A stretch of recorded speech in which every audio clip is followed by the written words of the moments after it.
Hello and welcome to the I Do Wedding Marketing Podcast. I'm your host, Nina Addeo, a social media marketing expert specific to the wedding industry. On this show, I discuss tips to help you DIY your social media, as well as getting the confidence and income to outsource it. Thank you for allowing this episode to come through on your Bluetooth, your car radio, wherever it may be you're listening from today. Now, let's take your wedding business to the next level.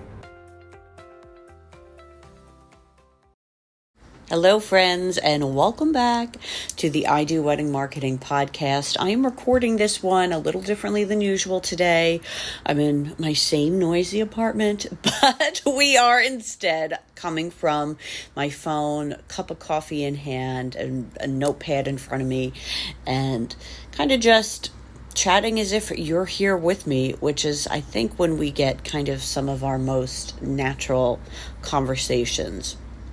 And what I really wanted to talk about today was something that our good friend, my good friend at least, I'm of course not speaking literally, Hulk Hogan has said that I kind of take with me when running a business. Before I get into what that is, if you didn't listen to our last episode, it was with Tanya Pushki of The Vow Whisperer.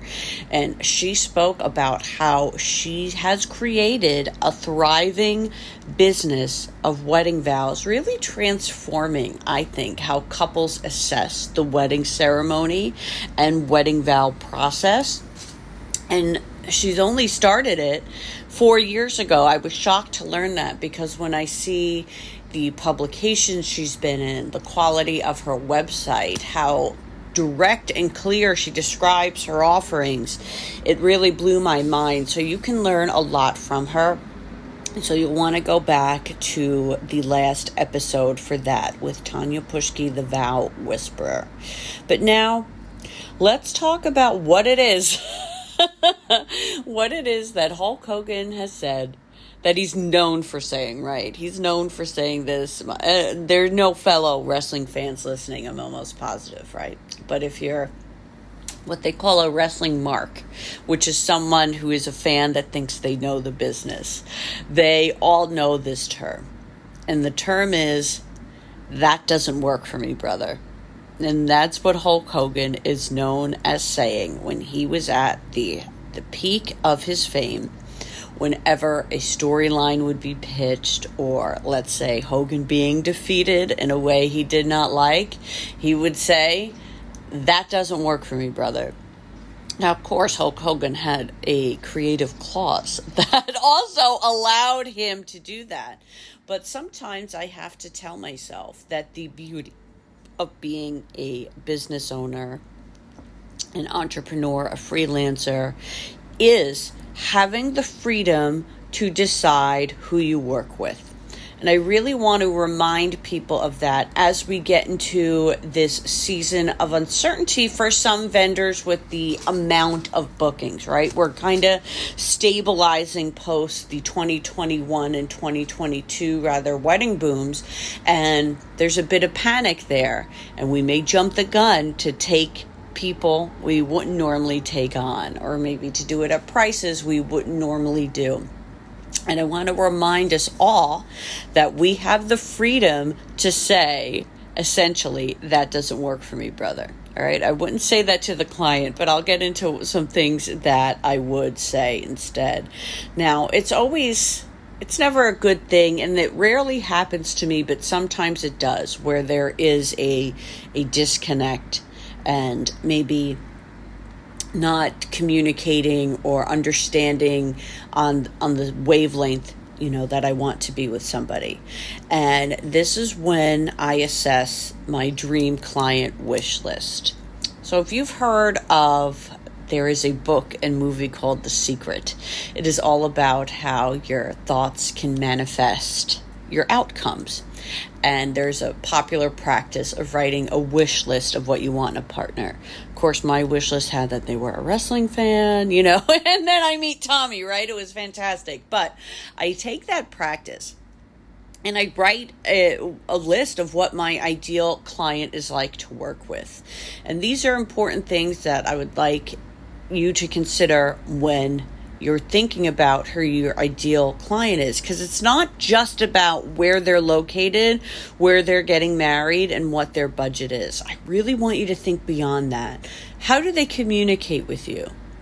Do they understand boundaries of communication? Are they easygoing? Do they value your service and what you are doing? Do they understand your role? Things like that. I like to look for clients who value social media, who understand that I am the expert in it, that understand, and I don't mean that they're not asking questions, that they're not giving opinions, but that they will understand that this is something that I do. That they're not a micromanager. When I have a client come back to me and say, well, I only want you to use hashtags I approve, that's going to hold the account back, right? So things like that. People who understand that I have where my lane is and where my expertise is, because they're hiring me for that. So what are some examples of yours? If you were to have a client and you're a wedding planner who's trying to dictate, well, why do you do this or why do you do that? Even if let's say you're a photo booth company and somebody's really up in arms about the paper you're using, or I don't know. Think of these examples, or think about things that you didn't like and things where it went wrong, and reverse it to be part of your client wish list, right? So if I have, like my example was, if somebody's micromanaging my hashtag, so I would reverse that by wishing for a client who is open-minded and trusts my process. So let's say you're talking to somebody on a discovery call, a consult call, a tour, whatever it may be, and you're realizing that perhaps they aren't the person for you. This will be different, when you're working one-to-one with a venue. I wouldn't really be able to say to the boss, well, I didn't vibe with her, so I sent her somewhere else. You may not be able to pull that doesn't work for me, brother, there.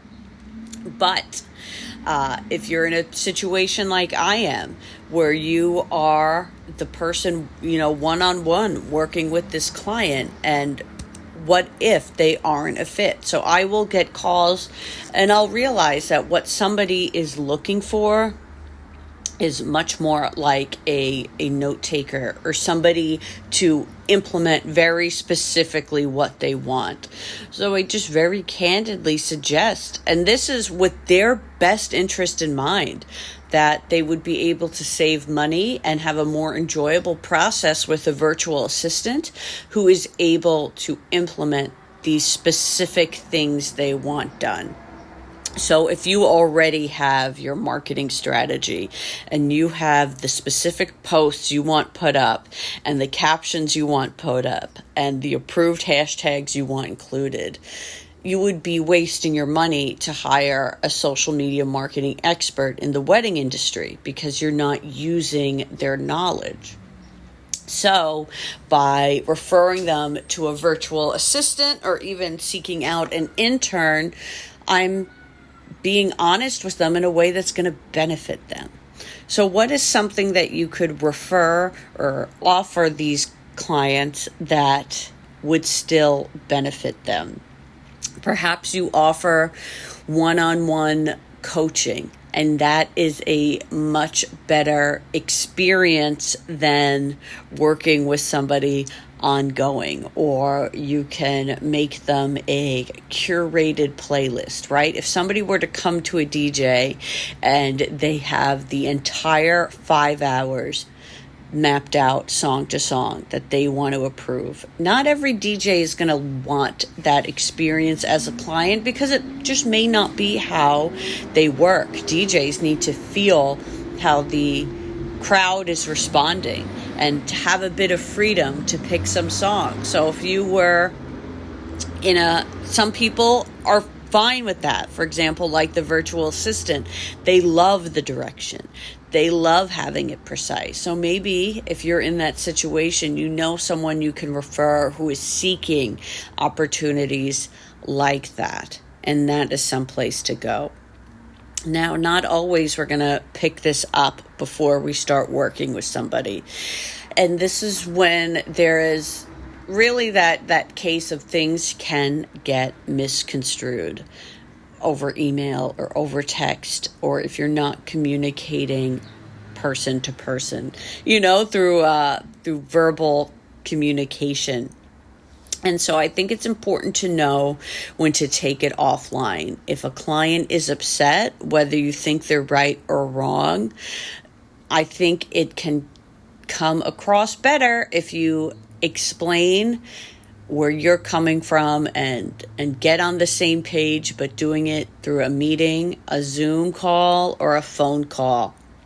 As I compose these emails in these situations, the emails come off as defensive and tit for tat, and that's not what I want. So instead, my goal is to take those things offline, right? Not have me sending an email that just says, this doesn't work for me, brother. I think it's also important, and what can kind of sometimes help us calm down when we get these uncomfortable situations, is to get another opinion. So if I am, not sure how to handle something with a client, and I think maybe they've spoken to me in a way that I really don't like, that doesn't work for me, brother, I'll get an opinion, and I'll get an opinion from a friend, who's not in social media, and I'll get an opinion from a colleague who does do social media. So I'll give a shout out now to Emily Rochot. Follow her on Instagram, TikTok. If you like getting the wedding industry specific social media content like I do, Emily is another great person to follow, and she is the person I turn to when I need to go, is this normal?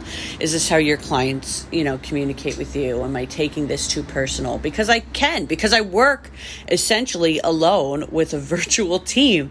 So I have fallen out of the kind of the atmosphere of when you're working with a lot of other people. Spoiler alert, I didn't like it, which is why I now work alone, right? That didn't work for me, brother. But so sometimes I need to get those other opinions. So I can hear people saying, this is just how you're taking it. And so I don't want my response taken wrong either, which is why I then try to schedule a meeting to discuss it. So I recommend that with your couples as well. If you think things are perhaps misunderstood, and very often it's not because, let's say, they're not an ideal client or a difficult client. It could be because they have never done this before and they had an expectation, and then it's different than what they thought. Some don't realize that you need a certificate of insurance for everything, and that you can't bring in Aunt Millie's cookies and serve them to everybody at the venue. So rather than just saying like, you can't do this, sometimes a phone call just to explain and make them feel at ease and let them know why these processes are in place. That's not something you are doing just to them or to take away the personalization from their wedding, but this is a process that is in place for a reason. So let's think about what else we can do. Another thing when these situations occur is if I don't get along with somebody, or if I feel like somebody's not pleased with me, I tend to internalize it. For me, that's not a pleasant process. It is filled with a lot of loathing and shame, and I don't recommend it. I don't. So really, don't internalize these things, and just do your best to solve it, and to solve it in the most peaceful way possible. For me, I feel like that's a conversation, like I said, over Zoom, phone, or in person. And that's because email threads and trails can get ugly, they can get misconstrued, and they can also be instant. they can be instant. And what I mean by that is when somebody says something where your instinct is, that doesn't work for me, brother, you have the ability to respond right away while you're heated. Where if you waited 30 minutes, 6 hours, a day, you may feel a lot differently about it, or you may realize, oh, they meant this or something else. So giving yourself that time can be really helpful, and not taking it on, leaving work where it is, which is very hard. Look, when I'm concerned, somebody isn't pleased with me, I carry it everywhere I go, and I don't recommend that, right? So it's all about kind of thinking, all right, how can I resolve this? How can I take this kind of off my plate? And I wanted to mention as well that this applies, I feel, for reviews as well. When I say take things offline, when somebody leaves a really scathing review, to me, it kind of looks even worse when the company leaves a really scathing review back. Unfortunately, we don't get the opportunities, right, to review our clients and be like, they were horrible to work with. But you want to respond appropriately, because that's what couples are going to see. A bad review won't deter a couple as much as a bad review with a really inappropriate response to it. So an example I give is a bride wasn't pleased with her wedding photos and left a review about it. And so the photographer responded very defensive and with a public link to her entire wedding album.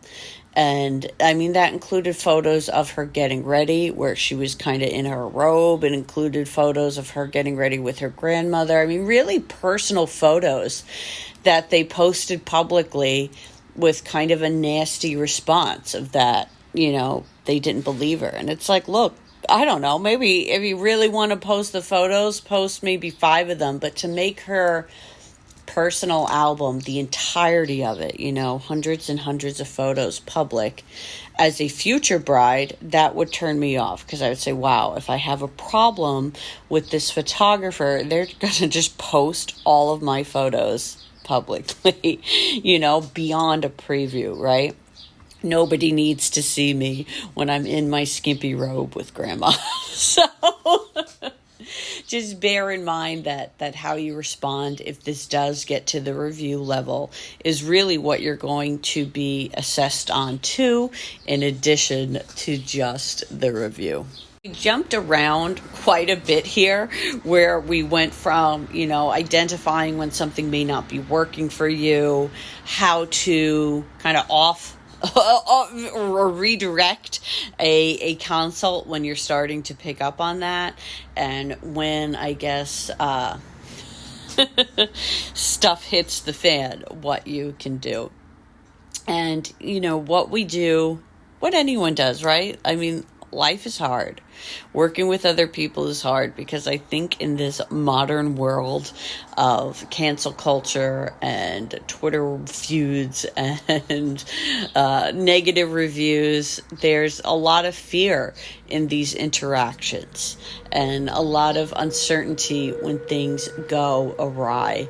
And I think that's why I enjoy the freedom of what I'm calling my "that doesn't work for me" brother clause.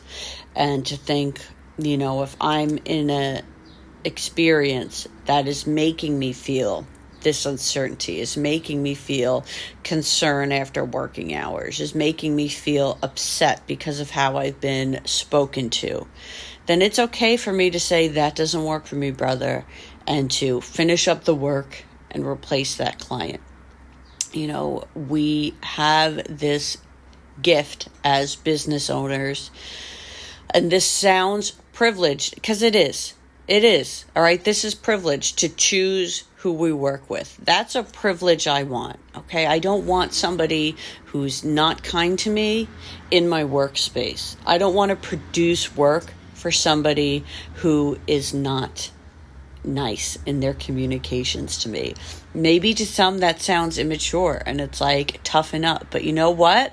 I had enough of that when I was working for other people, where you are stuck because you're not going to get your paycheck at the end of the week if you don't endure the drama, the BS, the scolding, the criticism, the harsh terms, the being yelled at. And I'm at a place now where, as a business owner, I don't want that. I want to choose who I work with, and I want it to be positive experiences, because that's when I produce positive results.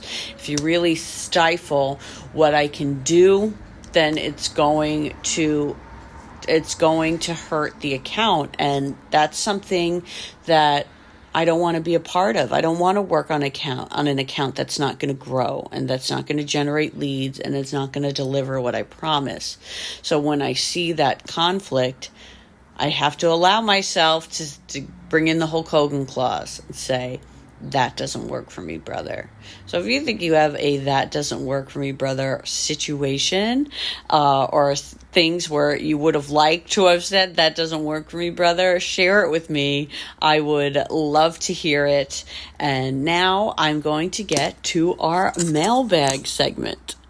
Okay, so the mailbag segment is just simply what it sounds. You can DM me, you can email me at hello@idoweddingmarketing.com and ask me a question, and I will answer it here on the podcast. So Kat DM'd me. She's a wedding planner in New Jersey. She wants to know how she can grab more attention to get as many inquiries to the website as possible. So, a few things first, right? When she is are you doing ads? And if you are, where they're leading. That's something I wanted to address because she had mentioned ads in more detail in her question. And you really want your ads to be leading people to a specific place where you don't want people on a goose chase. If they're getting to the home page and they have to find the services or the contact page, you want them to just fill out the form and be done. So you want to make it as easy as possible. This goes for your link in bio too, or wherever you're directing people. Is it a very clear-cut path? Even if you're not doing ads, are your calls to action very clear-cut? Are you saying when they can get in touch with you and why, and the urgency behind it? All right. The urgency is coming because if you're getting married in the next 3 months, you're running out of time for any service, for any of us, right? Or this will only last a certain amount of time, or so forth.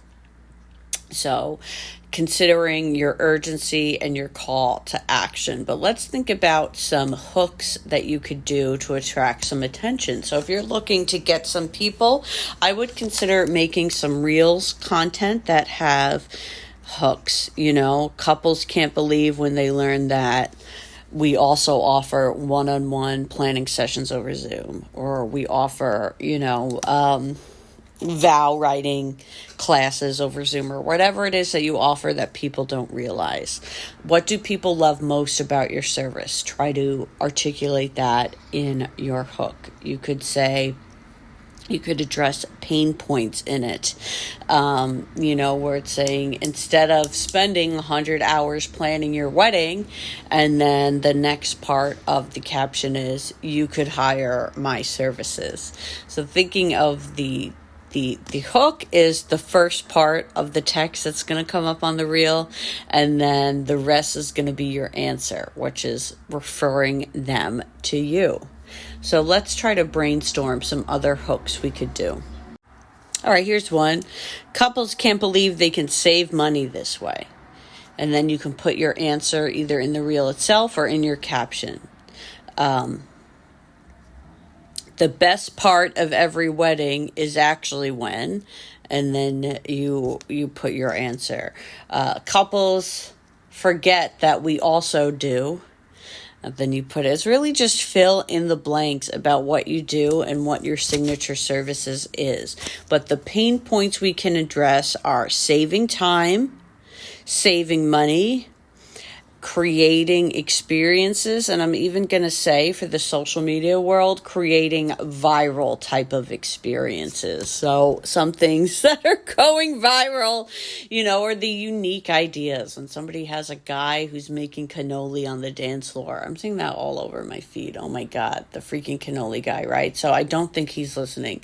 So he's maybe not the best example, but what are things you have done that are different and unique, or that you can help facilitate for couples?